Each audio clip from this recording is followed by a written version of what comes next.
Going into this assignment, I felt as though the elderly people I would speak to and work with would be similar to those I've had experience with in the past, such as my grandparents. From the moment I stepped foot into the nursing home, however, I realized that not all are blessed with the health my grandparents have.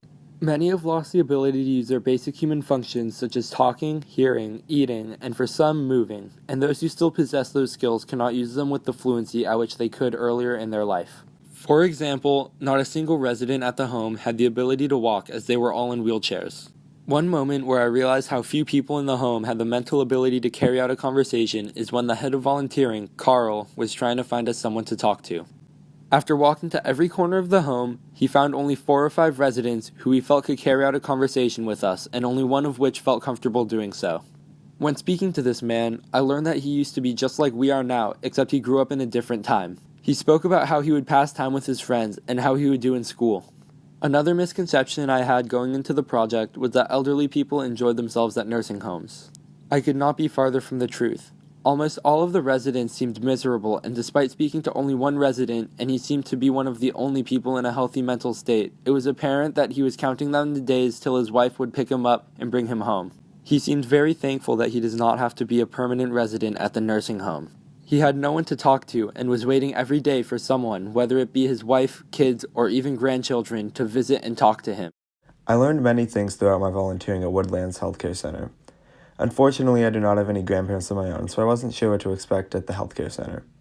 The only references I had was the elderly seen in the media. Most of my ideas spawned from movies and TV. This led me to expect the elderly to be helpless and forgetful. I imagined that some may be mean and easily angered because of mental issues. I also expected very little staff, and that the staff that was present to be apathetic. However, after being with the elderly at the healthcare center, my experiences did not match my initial expectations.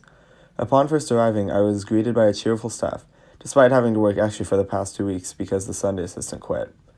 The lack of workers was a reality, but this was supposedly due to the fact that most of the faculty have Sundays off. While most residents seemed to have symptoms of dementia, none were ever rude to me in any way. I only had positive experiences with the elderly at the community I visited. Assisting the residents during games was enjoyable because of the glee expressed by the residents. Although my experience was not all positive, I had a conversation with one of the few residents with no signs of any mental illness and came to recognize some of the issues surrounding elderly healthcare facilities. I realized that my initial negative expectations are a reality in some less expensive places than Woodlands Healthcare Center. Negative staff is an issue among many other elderly communities.